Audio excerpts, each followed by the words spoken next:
I'm Michael Sandberg. I'm a member of this church and the Social Action Committee, and I'm president of Pennies for Poverty. And together, the two organizations every month present this program called Local Poverty Matters. And every month, the first Wednesday of the month from 7 to 8, we bring in experts, people who know something about some aspect of poverty. Sometimes it has to do with housing, hunger, homelessness, and tonight we have a special guest who's come here to speak. I just want to say that we do this every month. It's free, it's open to the public, and we appreciate all of you coming. I have on the side here a sign-up sheet. If any of you have never signed up, if you're not on our email list and you want to be, put your name and email address so we can let you know of our future programs. And also, later in the program, we might pass around a little jar for a voluntary donation if you want to. So tonight, we're very pleased to have an important speaker, but instead of my introducing him, we have a special introducer. This is my cousin Amy, who used to be the assistant district attorney here in Newburyport, and who has years of experience with our speaker. So I asked her to come and do the introduction. So this is my cousin Amy. Not my cousin Vinny, although sometimes I think I sounded like him. My cousin Vinny. My name is Amy Scharf. I was a prosecutor for District Attorney Kevin Burke. I was with him for 12 years. First as a victim advocate, I worked with victims of crime, and then as a prosecutor in the domestic violence unit. Very basic, very small introduction about the domestic violence unit. And Dick was there way back when also. I started there in 1985 helping victims who were going to testify in criminal cases. But I never saw victims of domestic violence because rarely were those cases prosecuted. Not because the DA didn't want to, but because victims didn't come forward, they were afraid, they didn't have the support. For one reason or another, they didn't want to prosecute the case. They had no financial support without their abuser. No one believed them. Whatever it was, they never came forward. In 1991, when I graduated from law school, we started a domestic violence unit. Money was given to each of the DA's offices across the state to prosecute cases involving victims of domestic violence. And so we got together statistics, we looked at all the cases and started prosecuting the cases. There were cases that said you didn't even need the victim to prosecute. But one of the interesting things I found about working as a prosecutor in Essex County is it wasn't just the prosecutor that was prosecuting the cases. We really worked as a team. And it wasn't just the prosecutor and the victim advocate. It was the prosecutor, the victim advocate, the probation department, the clerks, the judges. We all became aware of the issue, and we did whatever we could to make people safe. One of the units that I worked with was in Lawrence, and I worked here in Newburyport. I got to know Dick Kelley, who is here as your esteemed speaker tonight. And one of the things that probation would do is they would work alongside with us and say, this is a kid I've known, he's a good kid, or this family had problems, and what can we do? Maybe he doesn't need to go to jail, maybe he just needs some help, whatever. And probation, we couldn't have worked without probation, and I was forever grateful on a daily basis for working with people like Dick and the people that worked with him. I'm very honored to introduce Dick tonight. He's worked for the court for 36 years. He's lucky enough to still work with the court. I'm jealous that he still works with the court, and I have to support my little kids going to all their hockey tournaments and baseball games and whatever, so I couldn't work at the DA's office anymore. But I'm honored to be here tonight with Dick, and when Michael said that Dick was going to be here tonight, and I had the chance to see Michael, my cousin, my newfound cousin, and you might note the resemblance, except I have more hair. So when he said Dick was going to be here, I was thrilled to come. So I'd like to turn it over to Dick. And he's a great skier. Thank you. I don't know if I need this. If I do, no one can hear me, then with the cable, I'll... Oh, I just want to say, this is being filmed for cable TV, and those of you who don't want to be on that, don't turn around. Anybody in the witness protection program? Plastic surgery helps. Yeah. I'm Dick Kelley. I'm the Chief Probation Officer down at the Newburyport District Court, and also at the Ipswich District Court, which is located in the Newburyport District Court. We're responsible for the towns of Newburyport, We're having Amesbury. trouble hearing back here? Use the mic again. We're responsible for the towns of Amesbury, Newburyport, West Newbury, Rowley, Salisbury, Hamilton, Wenham, Topsfield, and Ipswich. So we cover a large area. A lot of what I want to talk about tonight is what kind of problems we're having in the court and what we're seeing today as opposed to what I saw when I first started. And I will certainly touch on the poverty part because we certainly see an awful lot of it and a lot of sad situations. But what I want to talk about first is one of our main problems right now is the opiate situation. When I first started in Lawrence, I worked there for 32 years in Lawrence. I knew where all the people that were shooting up. I knew where they went. I knew where the shooting galleries were. I knew who they were. You could tell by what they looked like, but you can't do that anymore today. Today it's your brother, it's your sister, it's my brother, it's my aunt, and my cousin. It crosses all socioeconomic situations. So it's really, and it's epidemic. It's actually pandemic. It's everywhere. We just lost a little girl last week. And I'm losing about one a month, it seems, to the heroin epidemic, or now the fentanyl. What originally was happening was people were, and I don't know if everybody understands it, but most people don't start using heroin right off the bat. It's typically somebody that gets, maybe a young kid that gets hurt playing football, and they prescribe oxys or something like that to help him with his pain management. And when he runs out of the oxys or he can't afford them anymore, they go to the next best thing, which is heroin. And heroin in Lawrence, you can buy a bag of heroin for $4 a bag, so it's real cheap. So if you're doing 5 bags a day, it's only $20 a day, and it's a lot cheaper than picking up an oxy that costs you $60 for one oxy. So that's part of the real problem is, the medical field probably oversubscribing or not having a good understanding of what people are actually, taking. A lot of people would go to different doctors to get things, so they'd play the game where they'd run to one doctor. If they had the money, they'd go to another doctor for the prescriptions. I'm going to pass out a few things here. I brought some, it's kind of like a little show and tell, but these here are drug cups, and we use them a lot in our court. The nice thing about them is that we get results within 2 minutes. So we don't have to send out for results. And there's 2 different cups. One cup has 6 different things on it. It may have heroin, it may have marijuana, it has cocaine, it has amphetamines, and it has benzoids on it. The other cup, because everything changes in the drug industry. As soon as we start testing for certain things, somebody comes up with something different. So now we can test for fentanyl. That's the big thing now is fentanyl. That's what's killing everybody. It used to be people would cut heroin with fentanyl, and fentanyl is a lot stronger. It's 50 times stronger than heroin, and people would start overdose. And now the fentanyl is so cheap, people are cutting fentanyl with heroin. So they're 2 cheap substances. One is synthetic, one is real, and it is so potent that that's what's killing people. So the cup that on this side of the room right now, it tests for things like fentanyl. It also tests for a thing called Special K. These are synthetic substances. It's like marijuana, but it's synthetic, and it's very dangerous, and it has terrible side effects, and we're seeing a lot of that.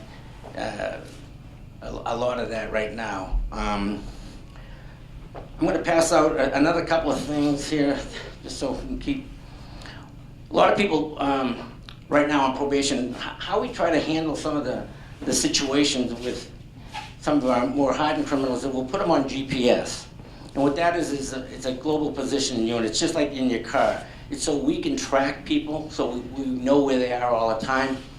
And the good thing about the GPS is, you just put it on their ankle, and I can tell where somebody's been for the last year. So if, let's say, down here in Newburyport, we've had a lot of breaks in one area, and I know I got a couple of guys on probation that are known for breaking and entering to places, I can go back and see where they've been for the last year. So all of a sudden I see, geez, they've been in this area 4 times during those breaks. And then we notify the police, and then they can do an investigation. So they're very helpful to have. Everybody that is a convicted sex offender has to wear one of these bracelets. Now, not everybody that's on that is a convicted sex offender, but anybody that is convicted of a sex offense, and when I say convicted, it means found guilty. There are some people that get a continuance without a finding, and that's not considered a conviction, so they don't have to wear that. A judge may still order them to wear it, but they don't have to wear it. But the good thing about the GPS is it does allow us to keep a real track on people. With the GPS, a lot of times it would be stay away places. Like, we use them a lot with the domestic violence now, especially where, I'm sorry? Did you have a- Easy to cut off, aren't they? Yeah, they're not real hard to cut off. You're right. They're not. They're all fiber optic, but as soon as they cut off, an alarm goes off. And then what they do is they call someone like me if I'm on duty that night. There's always a chief on duty, and we issue a warrant right away. And it works real well in the small towns like Ipswich and Newburyport, because the police will go right out there to that area, because we can tell them where it was cut. It was just cut on Main Street, 12 Main Street, and we get them out there, within probably 8 or 9 minutes, they're on their way out. Now, big towns like Lawrence and Lowell, they're not going to run out there looking for these guys. It's not something that, they don't have the manpower to do it, so it's not going to probably happen. But we do issue warrants right away if they cut it. We don't have a lot of people cutting them. We have some. I probably have 3 or 4 a year. They try to abscond and they take off. But the good thing is we can always find the bracelet because it's the GPS, because they're expensive, So. Another thing we use, I'm not going to bother to pass around, but this is called a scram. This is a portable breathalyzer, and a lot of people are being ordered by the court to take one of these. What it does is we have people that are tested 3 times a day to see if there's any alcohol in their system. And again, if anybody has the alcohol in their system, they will notify the chief that's on duty, and he'll issue a warrant. We will issue warrants on duty if, like with this bracelet that you see there, the only obligation to the person wearing that bracelet is to make sure it's charged. It takes 6 hours a day to charge it, so we tell them when you go home at night and you're sitting watching TV, just plug it in and charge your bracelet. So we get a lot of times we get calls from where we're being monitored out of the Clinton office, and they'll say we can't track this guy. His device is dead. His battery is dead. What I'll do is, if it's a small town like Ipswich, Newburyport, I'll ask the police to go out to the house right away to see if he's there. And if he's there, then I'll tell him to charge it. And if he's not there, or if it's a big town and they can't go out for me, then I'll issue a warrant right away. And then they'll have to go out and they'll look for the gentleman. But that's the only obligation, to charge it. And it's amazing how many times I have to issue warrants because they don't charge it. Because a lot of these guys that are on this are not real reliable. Can't they go out at night and commit a crime while it's being charged? It depends on whether if we allow them or not. If we say you are locked down, you can't go out at all, then if they go out and they go beyond, we're watching, someone's always watching. 100% of the time they're watching where this person is. So if they go out and leave their property, then a chief will be called and I'll issue a warrant. I mean, it's not like, and a lot of people think I can't watch the person, but I can watch where he's going. I know if he's in a car or not. Like if I'm ordered to stay away from your house because I've been an abusive partner of yours, and then all of a sudden, I won't use me as an example. Let's say he was ordered to stay away from your house. So then he's on the GPS, and I'm watching down in Clinton, and I see that he's going by your house, but he's going by at 55 miles an hour. Then I know he's not probably stalking you, but I'm still going to tell him I want you to take another route by her house, because there are exclusion zones on these things. We put exclusion zones where you can or where you cannot go. So, So they keep the bracelet on while they're charging it? yeah, and the bracelet never comes off. It's always on. Oh. It never comes off. That's what I thought. We give them a charger, and they sit there, and it just sits, and it's always, yeah, yeah. How many people are you watching at any one time, and how do you know From- them all and keep track of them all? Well, we have a unit in Clinton, Mass. There's probably 80 people there. All their job is to watch these GPS of where people are going all the time. And alarms will go off if there's an exclusion zone and somebody goes in your neighborhood and they're not supposed to be there, then the alarm will go off. What we do is we buzz the person, we buzz the bracelet, and he has to call us within, or has to call them within 5 minutes. And when he calls, they tell him, hey, we know you are in this area right now. This is an exclusion zone. You need to get out of there right now. So it's a tool. It's not a perfect tool because I can't see what you're doing. I just know where you are. So I know you're at your home. I can tell that you haven't moved in the last 2 hours, so I'm assuming you're asleep, but I can't see what you're doing there. So, I mean, some people, some DAs will ask for the GPS a lot of times on guys that have been convicted of drinking and driving. And to me, I'd rather have them bring one of these home and test them 3 times a day to see if they've been drinking. Because on a GPS, I just know where they are. I don't know what they're doing. They could be driving. I can just... So you get the result of this with them at home using it? Yeah, this is what this is you blow into it. It takes a picture of you so we know it's you blowing into it, not somebody else.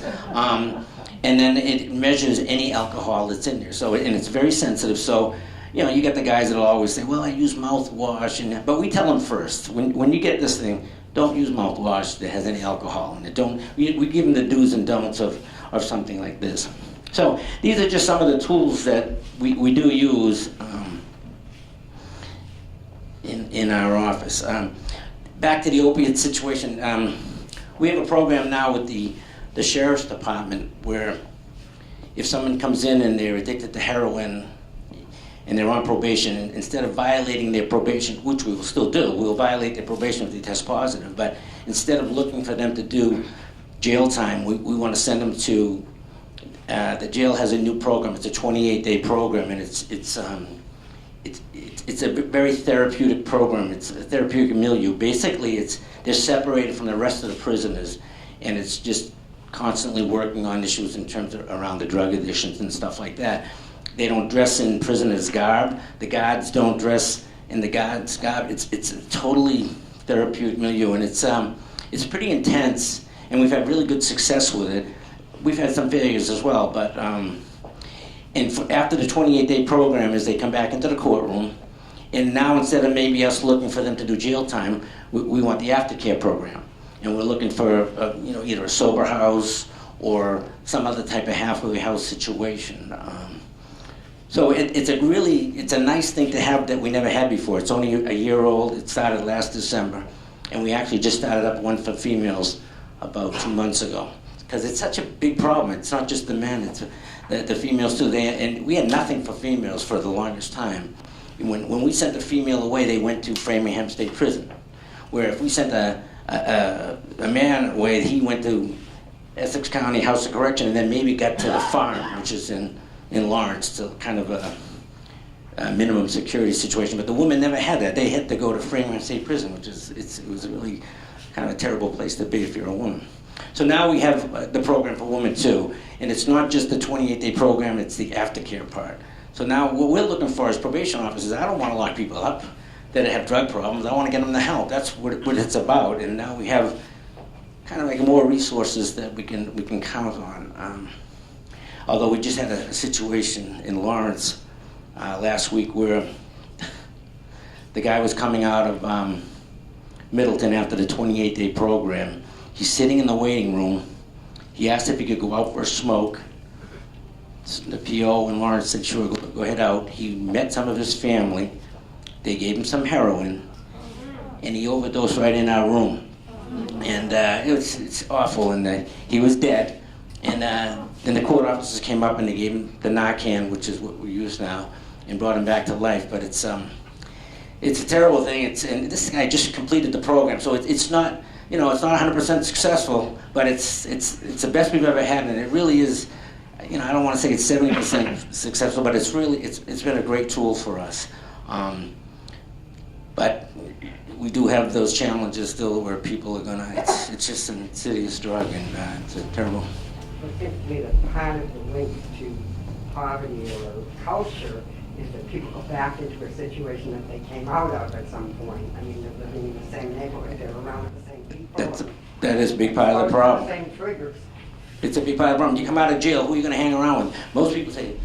Most people will tell their children or don't go near him, he's been in jail, stay away from him. So who's going to accept him? The only guys that accept are his old buddies that do the same things that he always did, so he goes back into the same situation. But heroin's different. I've never seen a drug that somebody can be off it for 10 years and then go back using it. I drug tested a guy the other day.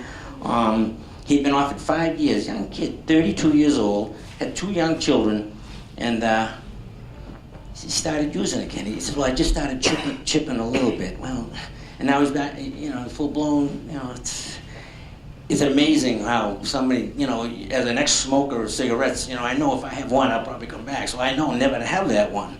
But these guys, after 10 years ago, and there's always an excuse to go back, you know. Excuse me. I just want to start collecting these. I don't want to leave without them. They're very expensive. So can you just pass it forward if you would? Thanks. Yeah. And the drug cups are great. Like I said, they only takes about 2 minutes to get a result. Bad part is we got to stand in the men's room when they're going to the bathroom, and the women have to stand in the ladies' room when the ladies are going to the ladies' room. So not my favorite part of the job, but it has to be done. Because a lot of the guys will try to fool you. They'll bring in Wizardinators and stuff like that. And you know, it's what that is it's a thing that has urine in it, and they keep it on their body so it keeps the temperature at 98. So, because when we test these cups, when these come out in these cups, we make sure that the temperature is correct. Because you know, people have tried to come in with other people's urines and stuff like that. It's not a new game, and these guys are all con guys, and you know, they're all trying to fool you, and they're all trying to beat the system. And there are things you can take that can compromise a sample. If someone wasn't watched and he had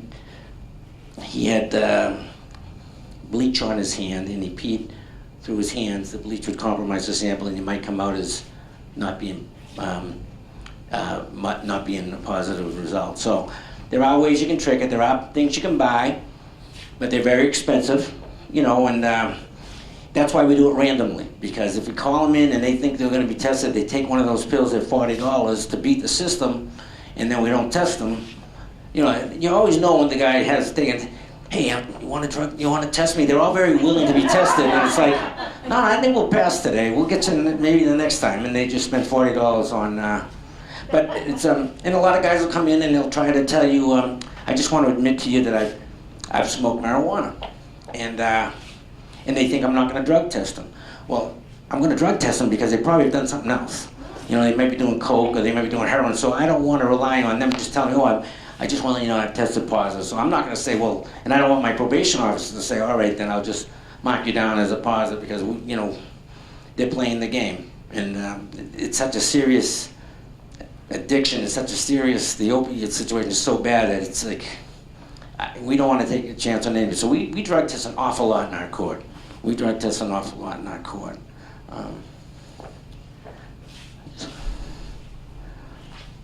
We use the Maris Center here in Salisbury for the women when they come out. They deal with the drug and alcohol abuse and stuff. What I want to talk about, the poverty part of it. I got guys coming out of jail that have been doing maybe a year and a half in jail, and they come out and they have nothing. They come out with a T-shirt. They have no clothes. They have no money, and they're in desperate situations. Some of them have no place to live, and it's, you know, if you and I go to jail, most of us maybe hopefully have family that are willing to take us. We come out. A lot of these guys have burnt bridges, and people don't want to take them back. So they're coming out, they've got nothing. You know, we have a little clothes bank that we all bring in stuff that we don't wear anymore and stuff. But it's amazing what these people come out of jail with, and it's a sad situation. So what we could use, if anybody's offering to help, we could, if there was a telephone number we could give them to call, like an agency like this, if they needed like a food voucher, or if they need a clothing voucher, because most of them have no clothes when they come out. No, who goes to jail with a suitcase? Not too many of them. And they give them, they tell you what to wear when you're there. You get one of their uniforms. So it's a big problem for us where people come out and they have nothing. And if an agency like yours has any means to, we can't take money at the court. Yes. Do you have a place for clothes? We have a little place, and we bring, it's not big though, and that's the thing. And right now, it's getting smaller because Haverhill District Court is going to be moving in with us in January for a while because they're renovating the Haverhill District Court. So all their criminal cases are coming to us, the trials and stuff. The probationers will be mostly seen in Haverhill, but they're going to take up a big amount of my space. As a matter of fact, I'm moving my Ipswich court down to Newburyport, and so it's going to be, we don't have a lot of space for clothes. Do you tell them to go to community action? Yeah, we send them to places like Community Action. We have a list of places where we can send them, but a lot of times transportation's a problem too. They can't even get there. Guys come out of jail and they live in Lawrence. They don't even, in the older days, they would give you a free bus ride to Lawrence, the transit authority. They don't do it anymore. So these guys come out of jail with no money. They can't even get home, half of them, if they low. They have absolutely no money in their pocket when they go to A lot of them have none. Sometimes they get a $5 check or they get a small stipend, but most of the ones that I've dealt with have nothing, zero. So it is a problem. And like I said, the resources, they don't have family to back. That's part of the problem too. I don't want to keep going on, and I know I have somebody here that I want to introduce you to that has something to say. But if there's any questions, yes. About how many people are on probation at one time? Right now, in my court, we're supervising 1,100 people. And Yeah. how long is the probationary period? It depends. If you're on probation for a sex offense, it's probably going to be 3 years or so. Usually you'll do some jail time first, and when you come out, you have your 3 years probation. Most probation is a year if the charges aren't real serious, but you can anywhere run the gamut from 1 to 5 years, but typically it's a year and a half, something like that. And while they're on probation, like I say, we drug test them. They have to pay a probation fee. It's very expensive to be on probation these days, and there's all sorts of fees and fines, and these are set by statute. It's something we have no control over. We just have to basically collect it. So if they don't pay, what happens?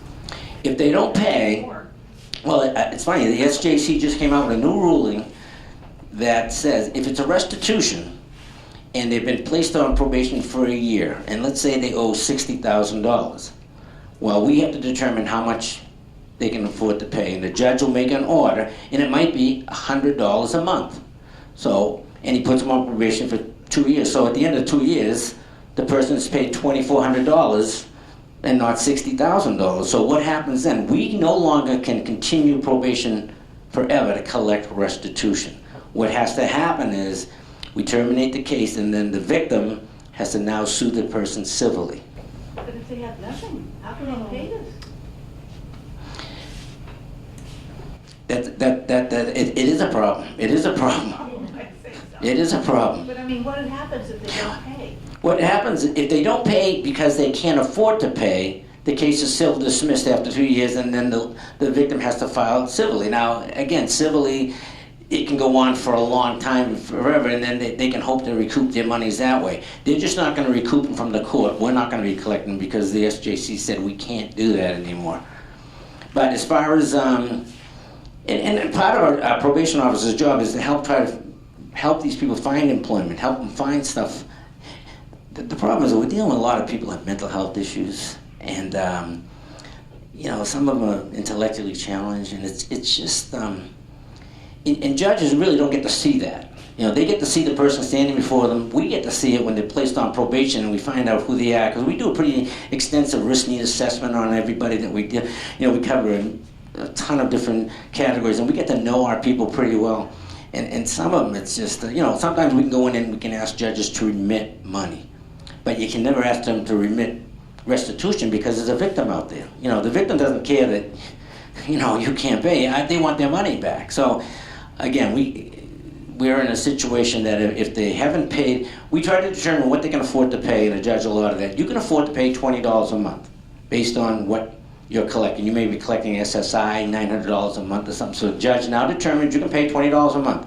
At the end of that 1 year, as long as you've paid that $20 every month, then that case has to be dismissed and you have to sue civilly. Now, we have a guy on probation that pays $600 a month. He's been paying it for 6 years, or 7 years he's been paying it. And we just continue up until the SJC came out 2 weeks ago with this new ruling. We just kept continuing his probation. He was on probation until we could get the money. In this particular case, now we cannot continue the case anymore, and the statute of limitations ran out on anybody filing a civil suit against him. So the victim is now going to be out. Well, there's 3 victims. They're going to be out a total of probably, you know, $30,000. But I don't want to talk about the problems of the thing, but that is an issue. But because we do have people that just can't afford to pay. You know, people go out and steal because they have no money, and then when they have to pay it back, it's oftentimes doesn't get done. Do they have to pay for the GPS? They're supposed to.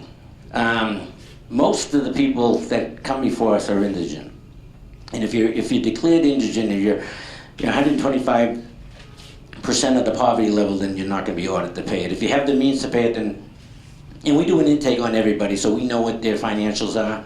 So if they have the means, then they will pay for the GPS. And it's expensive. And this, we just had a guy, today. He lost this. Now, I don't know how you lose it, but they're portable, so you take them with you. He was going to his girlfriend's house, and he wanted to have it with him because he was going to be tested. Now, last week he fell asleep at 10 o'clock when the test was supposed to come. So we issued a warrant, we brought him to court, and we said, no, you can't fall asleep. Well, this week he fell asleep again, allegedly, so he didn't take the 10 o'clock test. He called the Clinton people and told them, I just woke up, I'm sorry, it's now 11 o'clock, I'll take the test. And he took it at 11, there was no alcohol in his system. So he comes to, so we get a call last night, and he didn't take his 10 o'clock test. So we issued a warrant, we brought him in today. He can't find it. Now he lost it, he has no idea where it is. Now we can pinpoint, I know it's on Porter Street in Salem, Mass. Now Porter Street's a fairly good sized street with a lot of housing developments in it, so we're probably not going to find it. So the judge held him on bail for the amount of this thing. You know, he's not a bad guy, he's had some issues around alcohol, that's why we had him on this. So now he was being held downstairs, and his girlfriend came in and she paid $1,097. That's what these cost. And so now he's out on bail, and he's still on probation, but now it's a long story, but it's the way it works sometimes. So, all right, any more questions? I kind of rambled a little bit. Go ahead, sir. I have a couple of questions that connected. If somebody is put on probation, they go before the judge. The judge determines what the restitution would be? No, the district attorney and the victim bring in whatever, let's say somebody broke into your house and stole 5 rings, and you bring in maybe estimates you've had from your insurance. Let's not be more specific. When we say that the issue was domestic abuse, okay, would that be a restitution issue? No, it could be, but it's typically, what we see is typically somebody hits their wife or they hit their husband. It's not something, it could be if there was medical involved, but if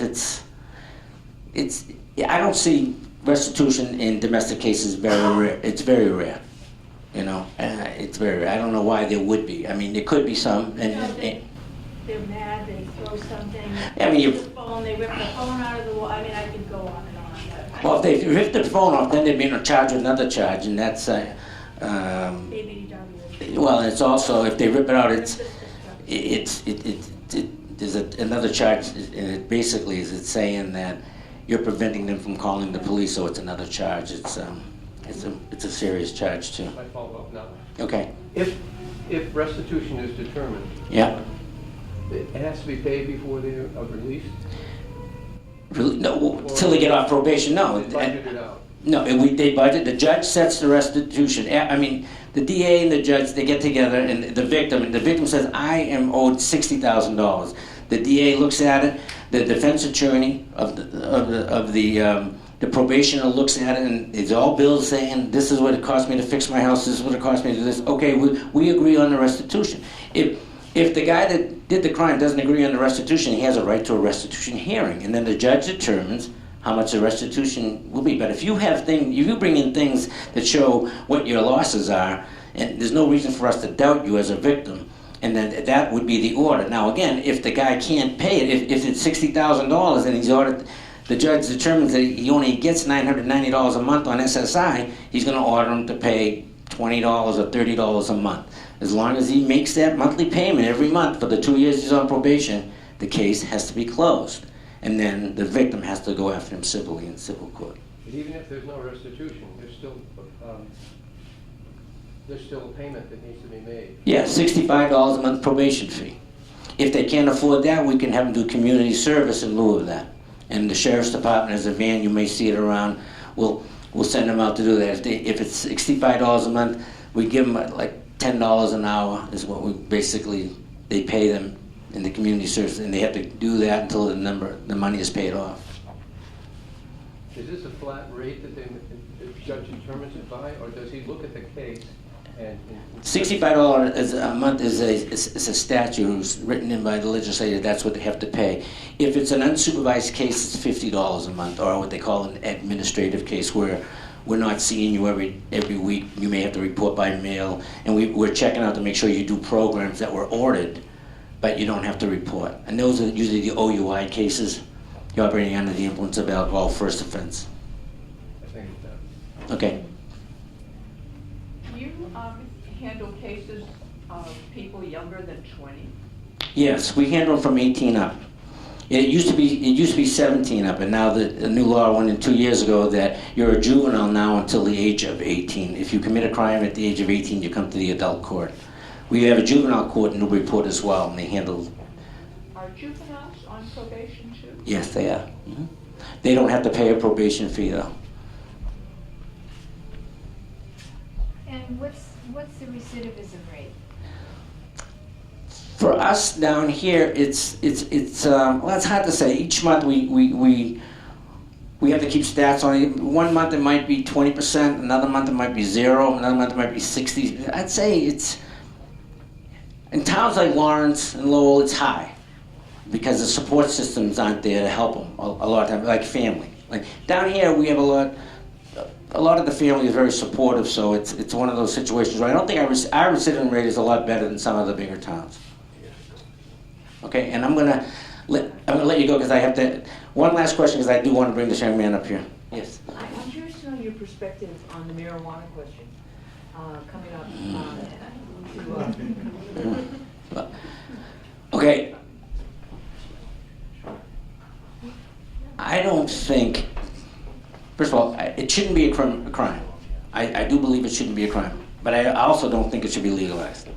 I don't think it should be a crime because. And it's really not a crime today, it's a citation you get. If you get found with less than an ounce of marijuana on you, they write you a citation, it's $100. And if you don't pay it, nothing happens. Just to let you know, if you ever get caught. If you're a juvenile, you gotta go to a program and stuff like that. But I don't think it should be criminalized because what happens when you criminalize it, people start losing access to things like scholarships. And I don't think a kid that's 17-year-old or 18-year-old goes out and smokes some marijuana should lose an opportunity for a scholarship if that's the only thing he's ever done. So, but I don't think it should be legal because I just think it's unhealthy. That's all I do. I don't think any smoke should go into your mouth. Brownies, well, I don't know. No, but I do gotta let him, go ahead. I have one more question about that. You gotta let him know. He's gotta go. I'll stay afterwards, all right? Time afterwards, we should probably ask the questions just so. This is a young man by the name of Clark, and I won't give you his last name, but Clark. How you doing, everybody? My name is Clark Crookcast, and pleasure to be here tonight. I guess my main objective tonight is to share with you my experiences that have led me to become acquainted to Chief Kelley and people like him, such as my probation officer. But also, most importantly, to emphasize the importance and the value of programs such as Pennies for Poverty and what they do for the community. Let me just begin by introducing myself and giving you a little bit of my background. I'm 27 years old, currently attending University of Massachusetts in Boston, almost completed with my sociology degree, my bachelor's. I served in the Marine Corps Reserves, Bravo Company, 1st Battalion, 25th Marine Regiment, based out of Londonderry, New Hampshire. When I'm not either training or studying, I love to spend time outdoors, biking, hiking, skiing, golfing, you name it, anything outdoors. I have a wonderful sister, loving, caring parents. None of my opportunities would have been available had it not been for them, because 27 years ago they actually adopted me and my sister from Mexico City. At the time, my father was working for the State Department. He was based in Mexico at the U.S. Embassy down there. But you know, they were able to win some legal battles, and we became family. So a little history behind that whole family. Though I'm not a New England native, I do have deep roots up here. My grandfather, his family moved to New England in 1914. My great-grandfather was studying for his PhD at Harvard, preaching at the Unitarian Church, ironically, in Boston. My grandfather, Sidney Crook, was an MIT grad. He was a decorated lieutenant colonel, civil engineer, Winchester, Mass. Resident, and later retired and passed away on our property on Lake Sunapee, New Hampshire. His ex-wife, so my grandmother, that family came from England on the Mayflower, moved to West Ohio. They were the Everetts, the Gurneys, and the Files family. My great-grandmother was a niece of Secretary of State William Everetts and married my great-grandfather, one of the first naval submarine captains. On my mom's side, my mother, her family arrived to Mexico from Spain with Hernán Cortés, the conqueror, prior to the Spanish conquest. The Bernal family was a prominent family out of Mexico since the beginning. Her mother's family, Verea, Corcuera, and Vallarta, also very influential families. My grandfather, so my mom's father, was actually one of Mexico's most renowned archaeologists. He founded and became director of the Museum of Anthropology in Mexico, also taught up here in Harvard, Georgetown, and Sorbonne in Paris. A little bit about my wonderful parents. My father was a Portsmouth guy, Portsmouth, New Hampshire. He was born there during the Second World War, studied at Vanderbilt, University of Essex, and completed his PhD at El Colegio de Mexico, Mexico City. He became a naval aviator and served in the Air Force during Vietnam. His career was as a Foreign Service officer and worked at the State Department for over 30 years. My mother grew up mostly in Mexico, but a few years were spent in France while her father taught there.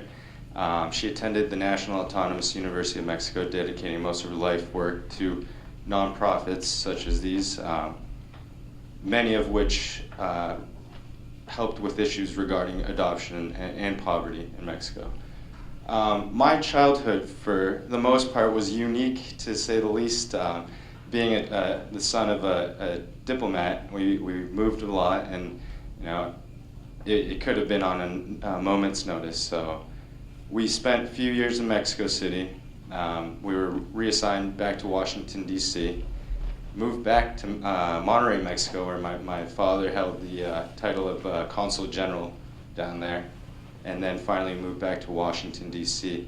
I was able to travel and experience so many things growing up, and I had both a public and private education. I mean, I was given everything I needed and most of what I wanted. So you might be wondering how I ended up here. Well, within the span of 15 months, I did manage to get arrested 4 times on misdemeanor charges. I had a few violation of probation charges. I was briefly incarcerated twice. Subject to the GPS, I am currently on the sobriety 4 times a day. Lost my license. I've attended inpatient and outpatient programs. Currently facing 6 months suspended sentence. And luckily, I've actually been accepted to the veteran courts out of Boston. My legal problem started last June when I returned from overseas. My unit had been briefly deployed to Morocco in support of Operation African Lion. At that time, I was engaged and I had just become the proud father of a beautiful baby girl. When I returned, I was suddenly faced with a lot of stressors and a lot of issues I didn't really know how to cope with. I felt as if I was under a lot of pressure. I was dealing with issues that the Marine Corps didn't train me to deal with. But so I resorted to something that had previously helped me to relieve the pain and the stress, which was alcohol. I began using alcohol as a crutch, something that I could just rely on to cope with all my stressors, deal with my emotions, and alleviate pain. My alcohol use became unmanageable, and it quickly became a dependency. It began destroying my life and who I was and what I stood for as a person and as a Marine I had become. Soon after, I found myself handcuffed in the back of a police cruiser heading to Middleton. Being sent to Middleton House of Corrections was something I never imagined would happen to me in my wildest dreams. While being in those cells, I did feel like part of my humanity had been stripped away. It was unreal, surreal actually, and pretty traumatizing. Being locked up affects how you perceive yourself, especially if you've never been in those situations. It has a huge impact on, who you are as a person. It made me question my moral core, but I was exposed, and I did get to see some of the experiences of other folks who were in more difficult situations. I saw guys who had been in and out of jail countless times, and it seemed like they had been so stripped of their self-worth that they had just become desensitized to the whole process. It was as if they had been broken, and that being there was just a norm. It was something that was expected of them. It was somewhat of a self-fulfilling prophecy. Many guys like myself ended up in these institutions for minor criminal offenses, misdemeanors, but what seemed to be the case, that there was always an underlying issue. For many, it was substance abuse, including myself. For others, mental health or behavioral health issues. Some guys had the unfortunate situation of violating probation, and because they couldn't meet all the stipulations of their probation.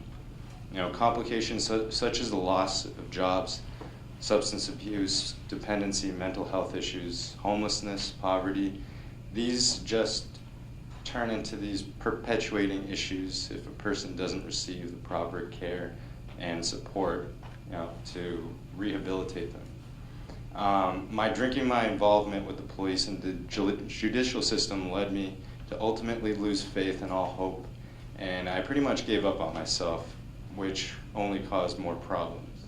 When that happened, my probation officer, my attorney, my therapist, my AA community, my veteran community, my parents, and my friends didn't give up on me. I thought it was through the care and support of these people, these programs, that I knew I couldn't give up on myself. So I felt like it was part of, obligatory to share with you my family history, because that makes up my story. And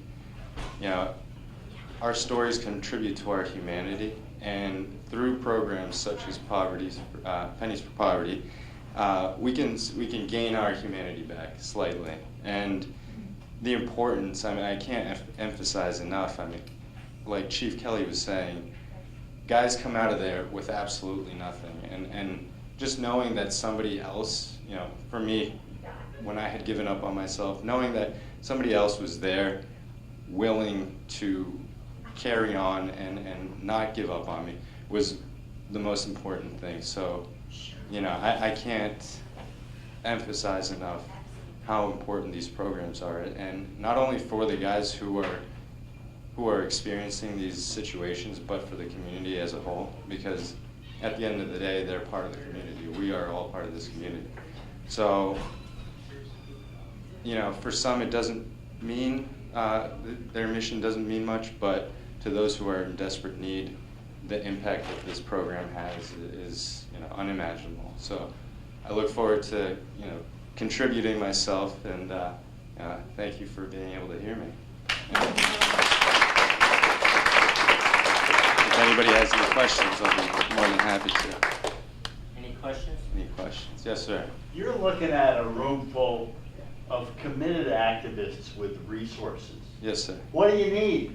Well, you know, I think the awareness is one of the biggest things. Luckily for myself, financial issues haven't been a problem, but like I mentioned before, substance abuse was, and it's the, you know, when it comes down to it, it's knowing that you have those resources, having someone that is willing to help you, you know, that's. But awareness, I think, is the biggest. I'm not asking what you personally need, because it seems like you're in pretty good shape with resources behind you. But the people who get kicked out of Middleton because they're released and right. I mean, like Chief Kelley was saying, clothing. I mean, even a lot of the food vouchers, food is a huge clothing, one. Those are the two main things. Sometimes shelter for a day or two. Oftentimes I'll have cases that they used to live in Maine. They used to live in Maine, but if they've been locked up for 6 months, now they have to have permission to go back to those states. And I can't let them go until that state says they can come. And what that state has to do is do an investigation to see, and it may take up to 45 days. So now I've got a guy coming out of jail, he's been there a year, he's got no family down here, he's got nothing down here, he's got no money. So what do I do with a guy like that? So sometimes, you know, if we can get, you know, a room for 2 or 3 nights, that can be very helpful. Oftentimes we're put in situations where I have to say to a guy, you know, you can't go home. You know, it's 30 days. You know, I'll put a rush into Boston to try to have them rush the thing, see if they can get it done in 4 or 5 days. But there's still 4 or 5 days where a guy, I'm either sending to Lawrence to the shelter, you know, or Havel to one of the shelters, and so it's not very. Not very humanistic to do something like that. If I had an opportunity to have something else go, it would work out great. I appreciate you coming and talking and speaking, and it probably, I just want to say it probably took a lot of bravery for you to come forward and speak in front of a group that you don't know. I think you've got a voice now, and I encourage you to use that voice. I think kids would love to hear from you. Kids who are not only the Lawrence kids who don't have anything, but kids who are from affluent communities. And I think one of the things that I appreciate as a parent is that you didn't turn away from your parents, that you really accepted the help that people wanted to give you. And I think that's a really strong message to give to kids and people who have problems, is that there are people that want to help, and to, you know, to take that help and use whatever help that you can get. So I think you're wonderful, and it's great. I wish you the best of luck. Thank you very much.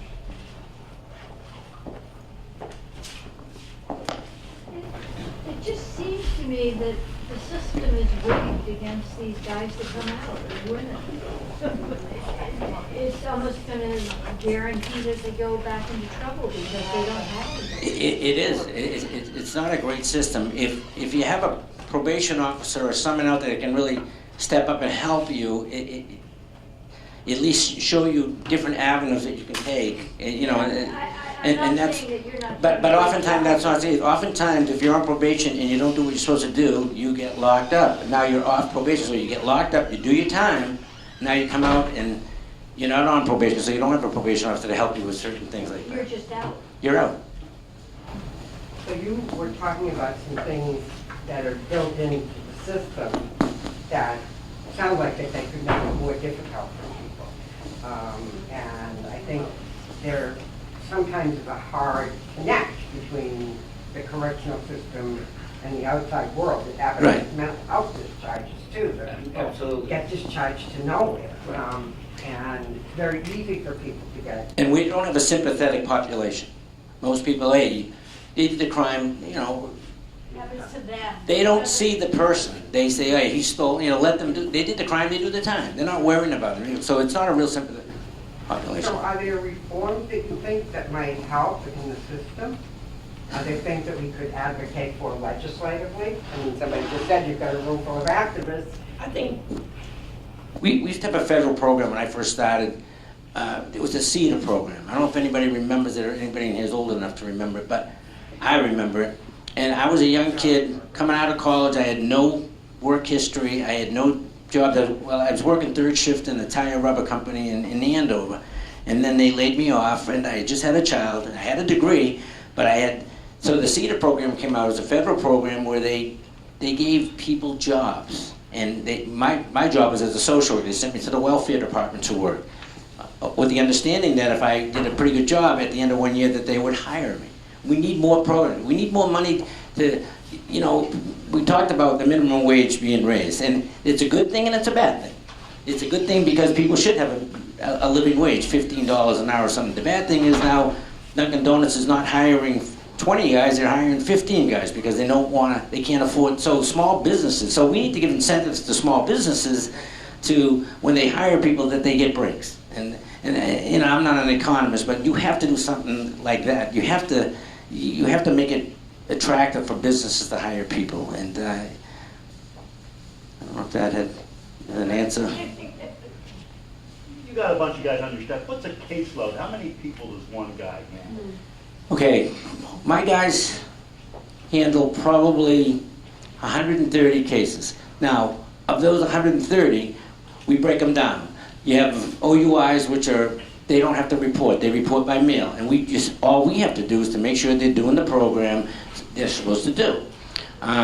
We have other cases called admin cases, where we're just trying to collect monies for victims and stuff like that don't require a lot of our time. And then we have what we call risk need cases. These are the most difficult cases. These are the cases we have to see 2 times a month, 3 times a month if they're high-risk people, because we do a risk assessment on everybody that gets placed on probation and a risk need thing. So I'd say they'd have probably 40 of those cases, but they're high, you know, there's a lot of work that goes with them. Even these GPSs, there's a lot of work that goes with them because, let's say you're in a lockdown, you can't go anywhere, but now you've got a medical appointment. So now we have to do paperwork, send it to them to make sure that you can be out for that 1 hour. And we have people that have several medical appointments a week because they're not in good health. So, and if the strap doesn't register, we're always changing straps. So it's labor intensive a lot of times, these GPSs and stuff like that. So, but as far as really high profile cases, they probably have about 40 apiece. But that's, and it's, you know, some you have to see 2 times a month, sometimes 3 times a month. So it's, and there's a lot you got to do with them. It's not like the old days. I used to love it because I'd get out in the field all the time. I'd go into projects, I'd see my people. It's hard to get my people out now because there's a lot of paperwork that goes with the system now. You know, it's, unfortunately, we're bogged down with it. But I'd say the caseload is, you know, 125, 130 people. So how many, you know, people are released, let's say, a month? I'd say we have about probably an average of 20 people being released a month, you know. And not every one of those have needs. I'd say of those 20, maybe 2 might have, or maybe 1. So the ones that don't have needs, is that because they have family support? Or? That's typically the situation, or they've been incarcerated for a lesser amount of time. If you've only been in for 3 months or 2 months, there is a chance that maybe you can get your job back as a landscaper or something. It's the guys that go in for a year, year and a half, too, and they've lost all opportunities to go back to the job they probably had before. So the challenges for us are greater. Obviously, we're trying to find employment for them, but we're not an employment agency. So we refer out to places, we refer to, agencies that help with that kind of stuff. We broker a lot of the stuff, to be honest with you. So maybe one idea for helping is sort of like a sponsoring so is it the district that has 20 per month released? Is it Essex County? It would be just Newburyport. I'd say about Newburyport, So just Newburyport. because Essex County, we have Gloucester, we have Haverhill, we have Lawrence, we have Peabody, Lynn, Salem. So conceivably, we could sponsor the 20 or the 2 that are in need with somehow contributions of either, like I could say, I'm willing to give rides, or, I can give some cards for clothing or food cards or something like that. So call me, or, like, let's say. If we had a number that we could at least give them to call somebody and then tell them, and have them explain to you that, yes, I just got out of jail. I've been in there for 18 months. Right now I have no place to live. I could use, a place for a day or two till I can get my family to send me money so I can get back there. Or I need clothes. We have no clothes. Or in a woman's situation, it's a lot tougher for the women that are coming out of jail. Because a lot of times they have children at home too, and they've been watched by their grandmothers or their aunts, and now the children are going to be coming back because the mother's there, but she has no money either. So there's different problems with But that. you were talking about vouchers before. Would like those Visa cards? Are you allowed to accept? No, I can't take anything like that. That's why I said if we had a number where they could call somebody, and I know you're not open 5 days a week, and that's a problem, but if there was a number or something that we could give them so they could call to set something up, and we could drive them there. My POs would drive them to wherever, locally, I should say. I mean, if the holidays are coming up, we could do a gift card drive or something like that. Yeah, that would be super, because the holidays are real tough times for the guys coming out of jail. Maybe like they do, I know we support a shelter where I work, and Yeah. we get a list of people that live there and what they want, what they're, for kids or whatever, the holidays. So maybe if we know someone's coming out, they have. And we know who's coming out, because I get a list who's coming out all the time. So I send it to my POs. You got this guy coming out next Wednesday. So I have a man who's a size, 20. But I said specifically gift cards because then you could give them to the person and they could actually buy what they need. We're not allowed to take those. To the person. Right. We can't hand it to the person. We can't. Could. You could. Yeah, that's fine. Yeah, that'd be super. If we could send them down to 10 Center Street and. I'm just thinking from our standpoint, it's much easier to buy a bunch of gift cards Yeah. than to get a size 10 shoe. Yeah, or maybe him from Marshalls, so you have a $25 gift card to Right, Marshalls. right, Now when he right. gets out, he can go to Marshalls and. And they could just do a little shopping Mm. to get them started. Right. Now, I know you have to take a train back to Ipswich because he has no transportation, so I don't want you to miss it. Yeah. So, would you think that would be something that private individuals should do, or do you think that's something that would be better to have an agency mediate? Well, if it was private individuals, then there'd be a lot of different telephone numbers I'm calling, probably. If it's one agency, it simplifies things. It would make it easier in that respect. So that would be my. Are there the concept of like a social worker that's involved with cases? No. There's no. A lot of my POs came from that field, but the numbers are so. We're not dealing with 1 or 2 people or 5 people. We're dealing with 130 people. So it's tough. But we don't have social workers. We have court clinicians when there's mental health situations, or we're maybe looking for a Section 35 because they need to get off the street, because they're drug induced and or drug dependent and stuff. So we do a lot of those, but no social workers. We have clinicians in there in the court, 2 clinicians. But What happens if somebody is incarcerated? Do they have counseling? Do they know what to expect when they get out? I mean, I think that Sheriff Cousins has done a great job. And, I think he's done a great job with them. They do have a lot of programs in there. They hook them up with Mass Health before they leave, most of them, so that at least they have insurance. They drive them to the courthouse in a van so they can meet with us if they still have to be on probation. You know, in the old days, they'd just release them, and then the guy would never show back up to probation. You know, they'd take off or something, so but they drive them to us, and so we know who's coming into us, so we know what we have a little heads up on what we can do if they need housing and stuff like that. But it's there's no social programs. You know, we don't have, get back to you, we don't have anything that. You got a list of phone numbers? Yeah, we can give them. We don't do that. We can give them a list of agencies that help out in certain situations and stuff like that. Of course, yeah. Okay. All right. Thank you.